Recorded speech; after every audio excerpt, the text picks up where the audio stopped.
Bonjour à toutes, bonjour à tous, bienvenue sur Mosaïque. Aujourd'hui, on vous a préparé un programme très diversifié. On parlera de la salle de spectacle Le W à Woodvillers qui s'apprête à accueillir de nombreux artistes pour cette saison 2018-2019.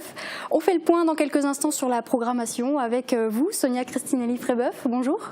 Bonjour Margot, moi je voulais saluer aussi tous les téléspectateurs de Mosaïque. Très bien, et vous avez été entendus. À tout à l'heure. À ma droite, mon acolyte favorite, Sandrine. Salut. Salut Margot.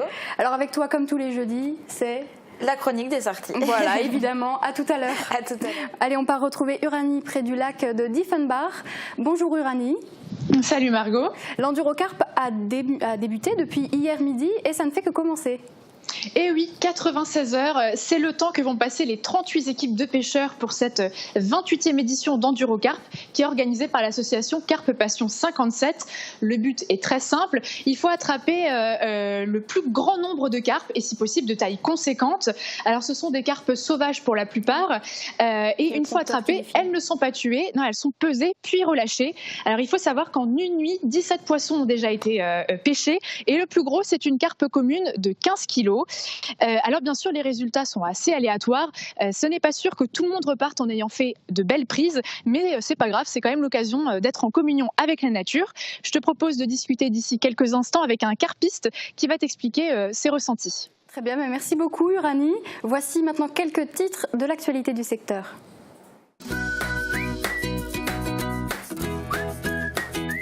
Shopping hyper fun, c'est chez Best, votre centre commercial à Faré-d'Ersvillers.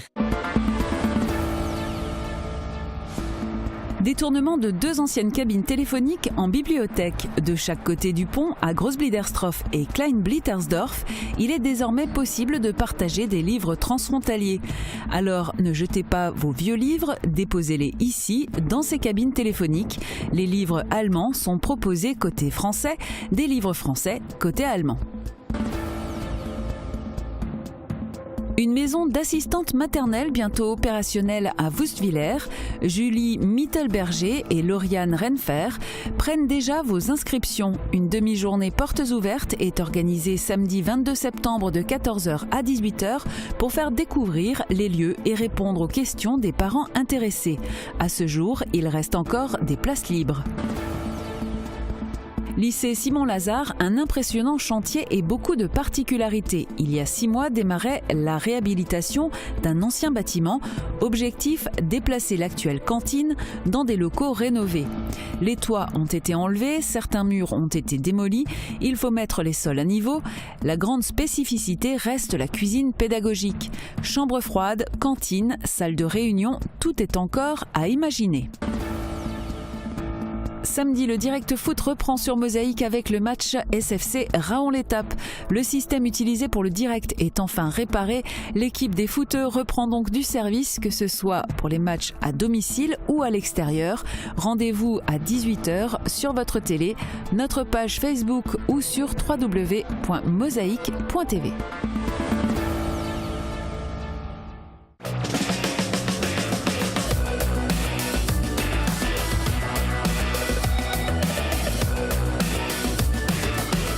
L'Aglo booste le très haut débit. Voici le moment que vous attendez tous, les prévisions météo pour demain. Avec le Crédit Mutuel, partenaire des grands événements sportifs.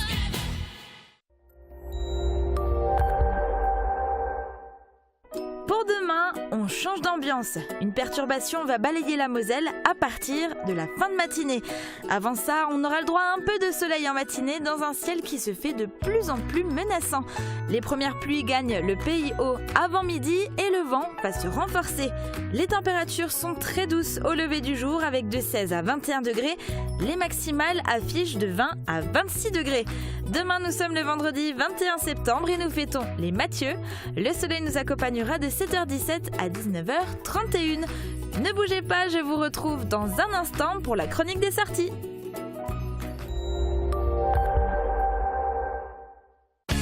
Au club Bouygues de Sarreguemines, Forbach et Saint-Avold, vous profitez du plus grand réseau 4G de France, de la puissance de la fibre et d'un large choix de téléphones portables. On retourne au lac de Diefenbach, les Putlanges. Les pêcheurs de l'endurocarpe ont été tirés au sort afin de connaître leurs emplacements. Nous sommes en direct avec l'un d'entre eux, Valentin Kopp. Bonjour. Bonjour. Est-ce que vous êtes satisfait de votre emplacement? Est-ce que ça a déjà mordu depuis hier? Donc très satisfait de l'emplacement. En fait, c'est un poste qu'on avait choisi parmi les 38 postes qui étaient disponibles. Donc on a fait un poisson cette nuit. Donc avec une nouvelle pêche qui s'appelle le zig, qui est encore très peu connue par les carpistes, mais qui est très productive. Et la compétition, elle a débuté donc hier midi. Quel est votre état d'esprit pour le moment? Très motivé. Après, on attendait plus de poissons cette nuit. Le poisson n'est pas encore passé sur les spots prévus.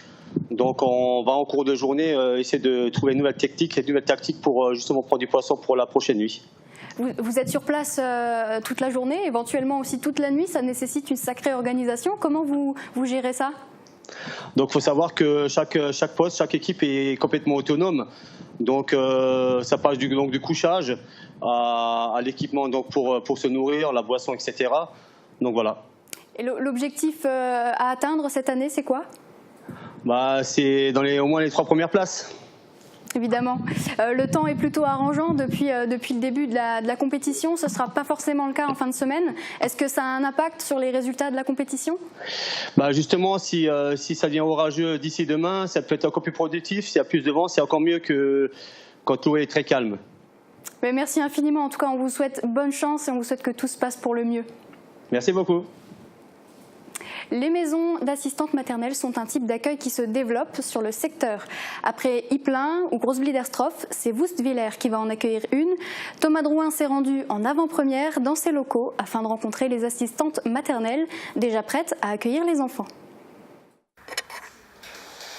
Les lieux sont encore vides et calmes, mais pour peu de temps encore. Bientôt, ils seront pleins de vie et de jeux d'enfants. Bienvenue à la MAM de Woustviller. MAM pour Maison d'assistantes maternelles, un lieu où se rassemblent de 2 à 4 assistantes maternelles pour y réunir les enfants, échanger leurs expériences et ne pas être aussi isolés qu'à leur domicile. Ici, ce seront Julie Mittelberger et Lauriane Ranfer qui accueilleront jusqu'à 8 enfants âgés de 10 semaines à 3 ans.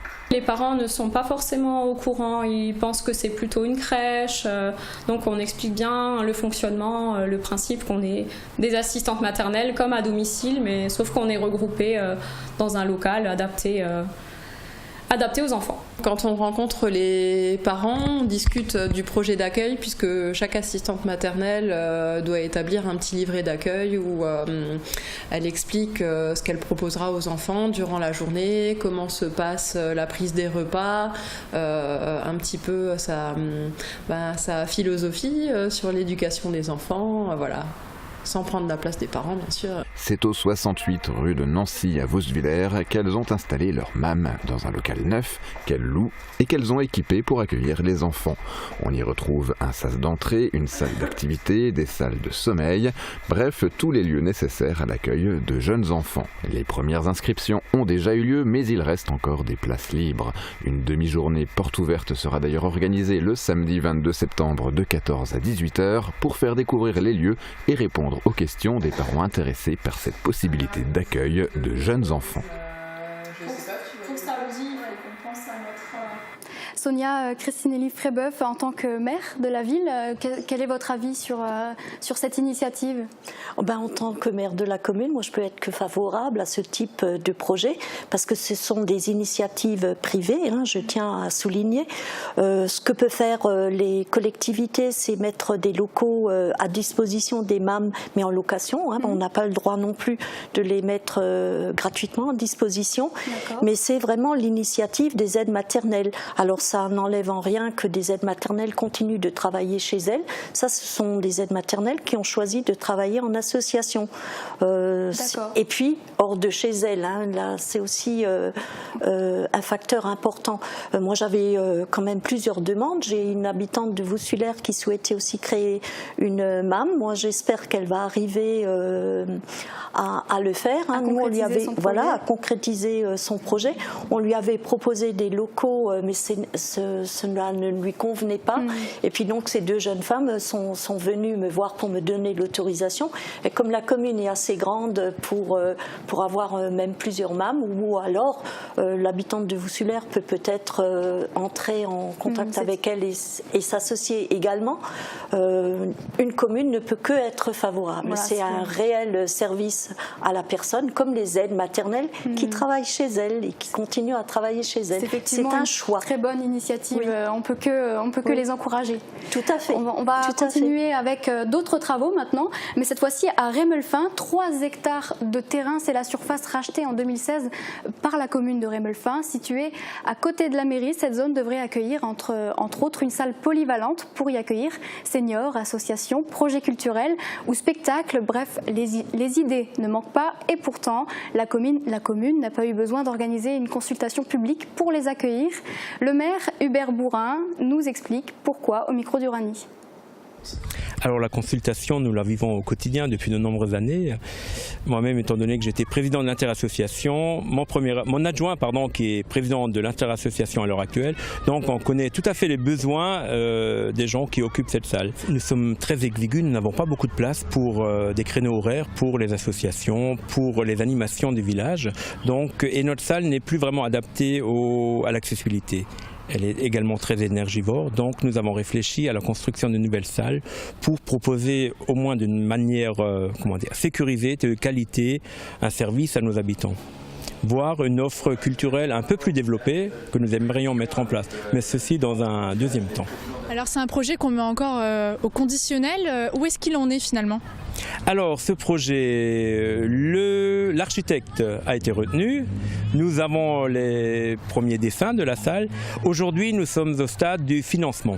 Nous terminons le plan de financement de cette salle. Mais comme vous le savez certainement, l'argent est rare de nos jours. Bien sûr nous allons voir nos partenaires historiques qui sont l'État, la région, le département et bien entendu la CASC qui est toujours présente pour nous aider. Et nous en avions déjà parlé sur Mosaïque, la région Grand Est finance des travaux de réhabilitation sur un bâtiment au lycée Simon-Lazare.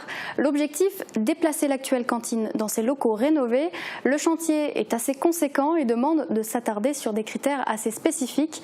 Plus d'explications dans ce reportage d'Uranie Tozik. Une réunion chaque jeudi pour parler de l'avancée des travaux. Déjà 6 mois qu'ils ont démarré au lycée Simon-Lazare pour la réhabilitation d'un ancien bâtiment. Et il reste encore beaucoup à faire avant d'y intégrer la nouvelle demi-pension. Les toits ont été enlevés, certains murs ont été démolis. C'est un chantier de taille aux caractéristiques bien particulières, comme par exemple la nécessité de mettre les sols à niveau. Pour pouvoir gagner en hauteur et intégrer tous les équipements techniques de ventilation de cuisine, de gestion des évacuations des fumées et des vapeurs de cuisine.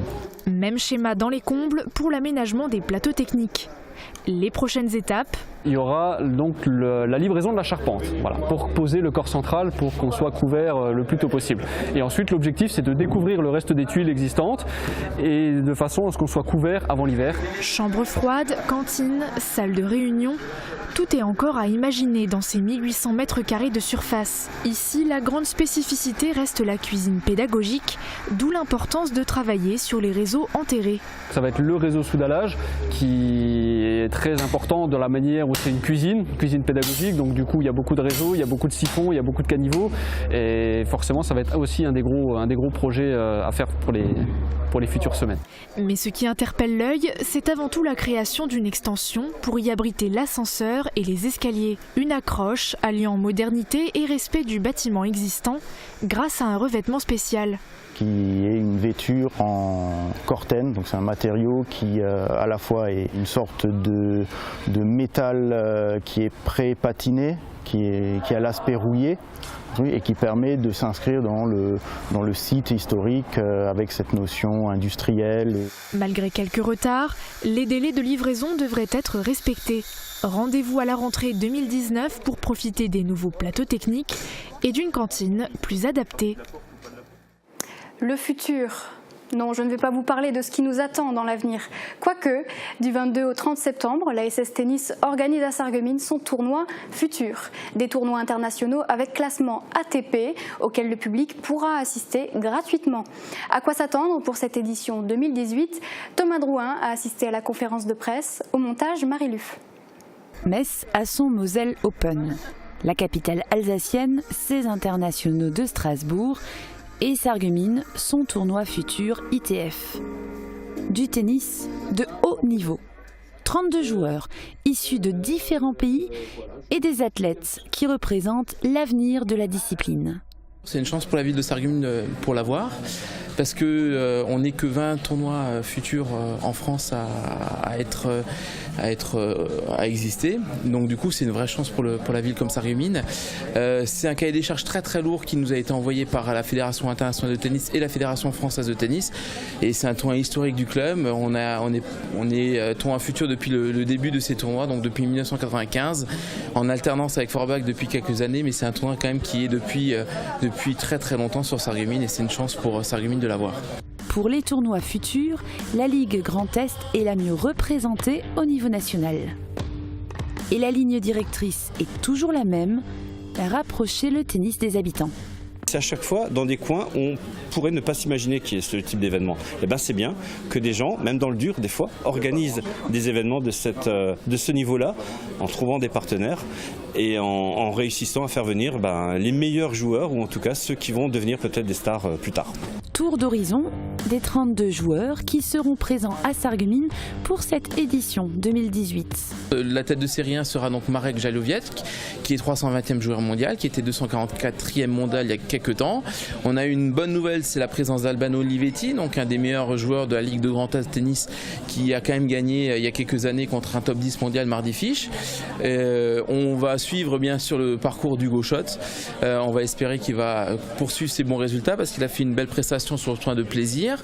Et ensuite les joueurs locaux, donc Baptiste Klein qui sera invité pour le tableau final, et Quentin Marchal qui sera lui invité pour les qualifications. L'occasion aussi d'initier les Sarregueminois et Est-Mosellans au tennis avec une animation en zone piétonne à Sarreguemines les 21 et 22 septembre, organisée avec la municipalité.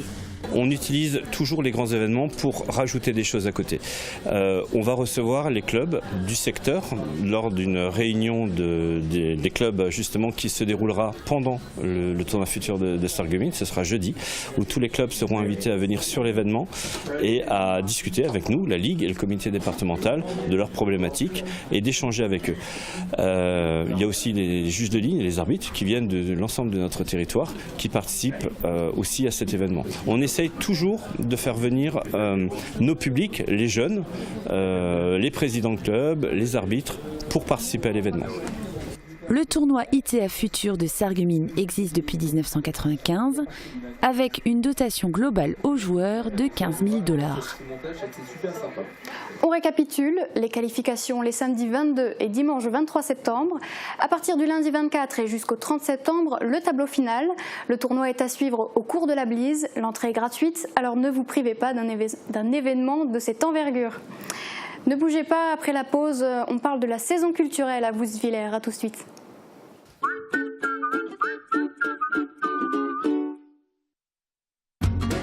Le premier festival de la chanson française s'installe à Aspelshit. Rendez-vous samedi 22 septembre pour une soirée chanson française et dimanche 23 à midi pour danser sur un air de guinguette.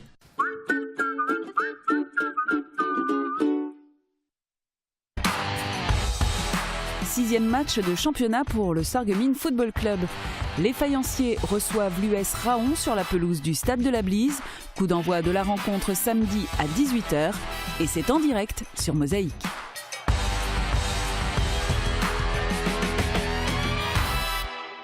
Chers téléspectateurs, munissez-vous d'un stylo et d'un papier. On va vous parler de la programmation au W de Woustviller pour cette saison culturelle avec Sonia Christinelli-Frébeuf, la maire de la ville. Alors tout d'abord, avant de parler programmation, comment vous abordez cette 5e édition de la saison culturelle à Woustviller? Je voudrais dire tout simplement, déjà c'est un travail d'équipe. On est une commission culturelle, donc on a Marie-France, Aline, Alexandra et puis Jean-Luc qui en plus de travailler sur la saison culturelle s'occupe aussi au niveau de la salle du son, des lumières. C'est vraiment l'homme technique, si je pouvais parler comme ça, puisque nous au W c'est que on n'a pas de service culturel, on n'a pas non plus un service technique par rapport à la salle.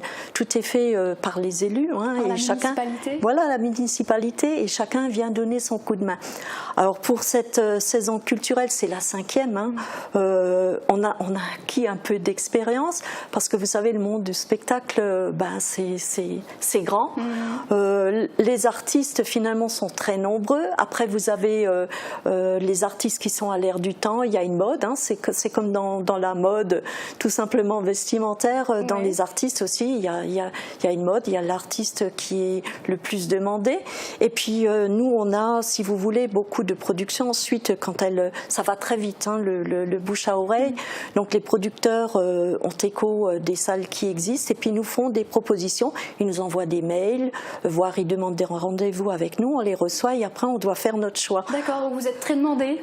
Voilà, très demandé. Et puis après le choix est aussi très difficile parce qu'il y a largement de quoi faire. D'accord, vous n'avez pas besoin d'aller démarcher, c'est les artistes qui viennent vous démarcher directement? Ce sont les producteurs, qui viennent nous démarcher, oui. Après, à nous de faire un tri pour avoir une saison culturelle un peu variée, riche, dans l'air du temps, comme je le disais tout à l'heure, puisque je disais que il y avait les artistes très en vogue à certaines saisons, et puis ils passent, c'est suivant, leur passage à la télé, s'ils sortent un album.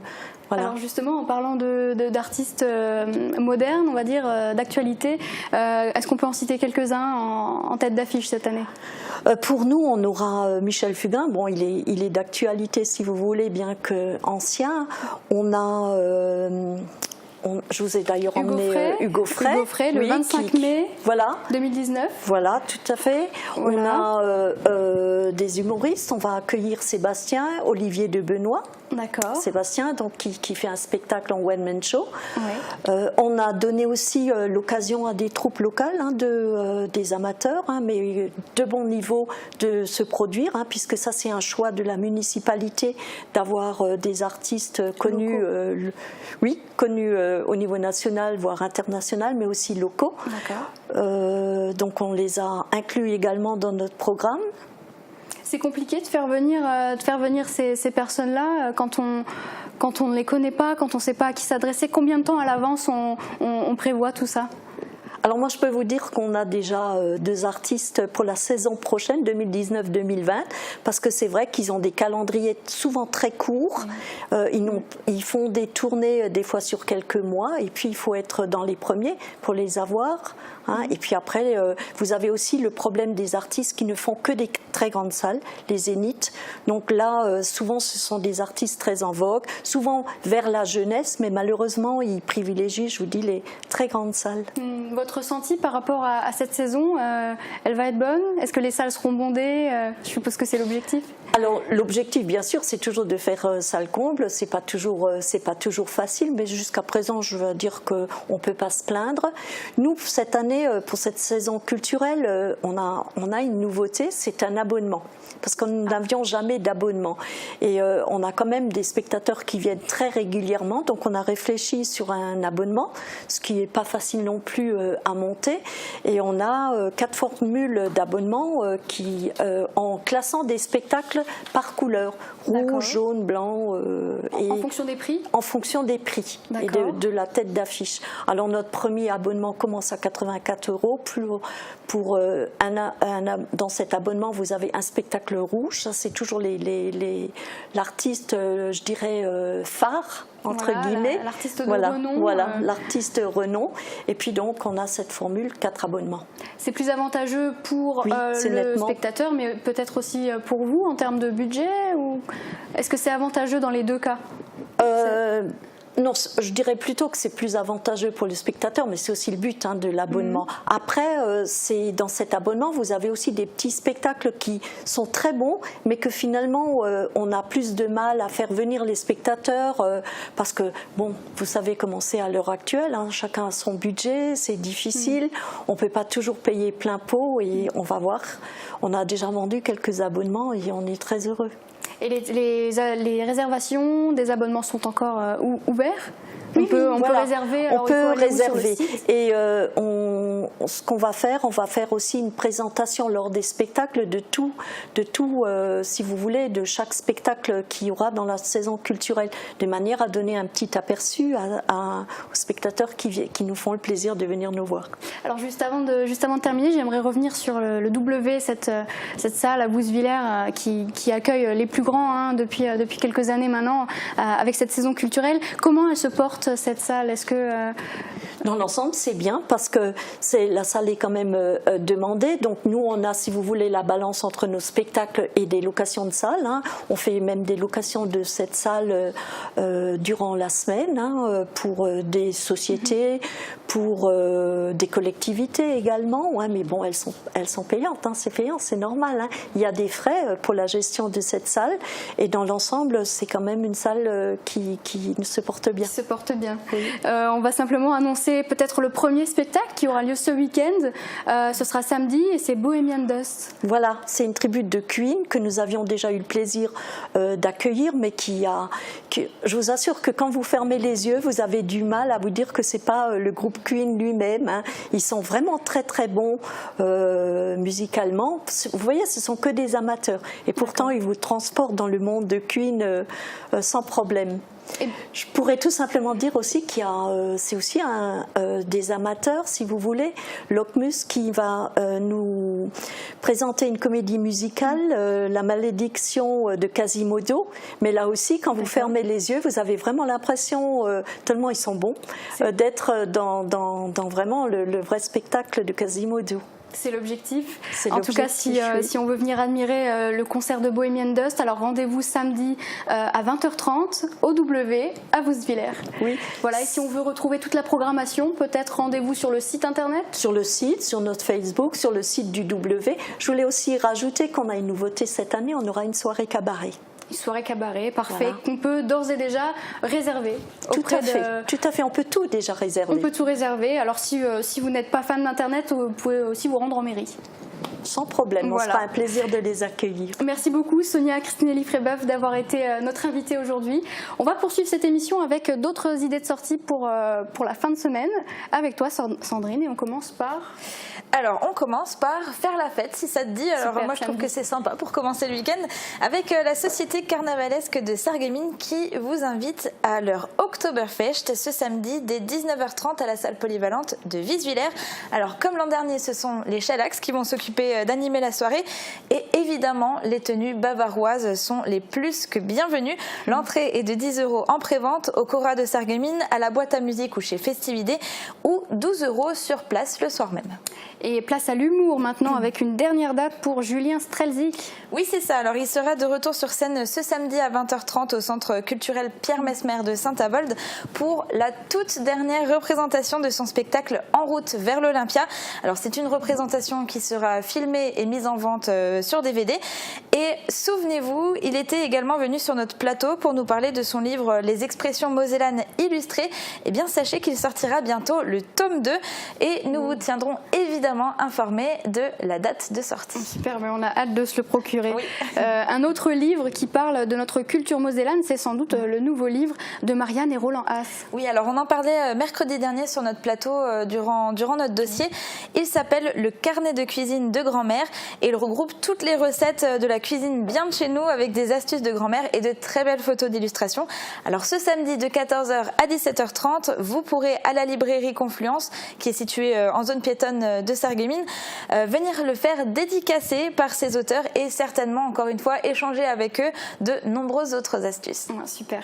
L'association des aînés d'Ormersvillers détiennent la recette d'un autre succès, celui de la confiture de Quetch. Tout à fait. Alors chaque année, ils en font même un événement qui s'appelle la Quetch Quetsch Schlegelfecht. Et elle aura lieu, c'est un peu compliqué, ouais, mais c'est très facile à comprendre après. Alors elle aura lieu ce dimanche à partir de midi à la salle des fêtes d'Ormersviller. Et en fait, elle parle de la confiture de Quetsch. Tout tourne autour de cette confiture ou compotée de Quetsch. La cuisson de la confiture nécessite 70 heures de cuisson. Et c'est pourquoi les membres du club se sont réunis lundi dernier déjà pour commencer la cuisson. Et ça a duré jusqu'à jeudi. Et au total, plus d'1 tonne de Quetsch ont été dénoyautés. Le pot de confiture de 500 grammes sera vendu à 4 € lors du repas. Et du coup, voilà. Mais oui. Et ben, on n'a plus qu'à aller s'en acheter maintenant. C'est ça. D'autres fruits et légumes sont à découvrir lors d'une expo à Lixin-les-Roulins. C'est ça, c'est une exposition qui est organisée par le syndicat des arboriculteurs de Lixin et elle aura lieu samedi et dimanche au foyer Saint-Maurice de Lixin. Et pour ceux qui préfèrent les gâteaux plutôt que les fruits, tu as une sortie pour eux. C'est ça, alors il s'agit du salon Cake Sensation. Alors c'est une première qui sera lancée samedi et dimanche à la Saarland Hall de Saarbrück. Alors vous pourrez y découvrir des stands d'ingrédients, d'ustensiles et de matériel et d'accessoires. Mais il y aura aussi des ateliers de démonstration en direct.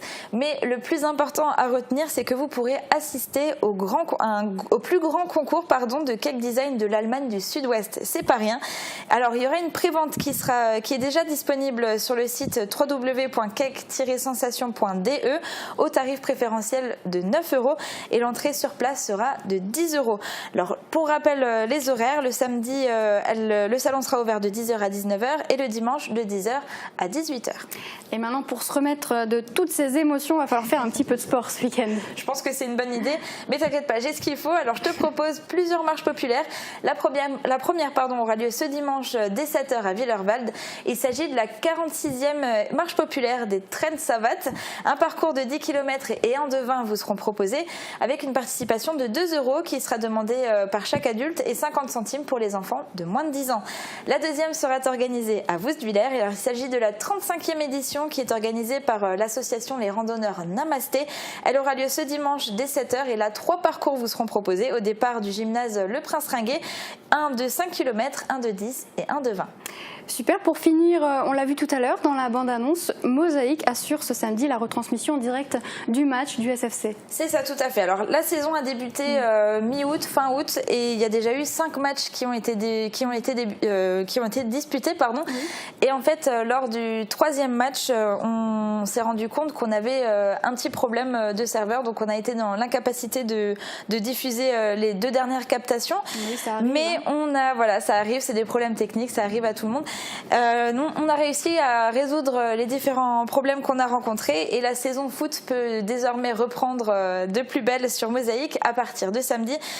Et si le dernier match du SFC s'est soldé par une victoire, le début de saison a quand même été un petit peu difficile pour les joueurs. Alors n'hésitez pas à vous rendre directement au stade de la Blise pour aller encourager l'équipe, elle en a besoin. Voilà, mais il y en avait des sorties à faire pour cette fin de semaine. J'espère que vous avez bien tout noté. J'ai essayé. Merci beaucoup à toutes les deux de m'avoir accompagnée aujourd'hui. C'est déjà la fin de notre émission. Demain, retrouvez Uranie pour le direct de votre quotidienne sur Mosaïque. Excellente fin de journée.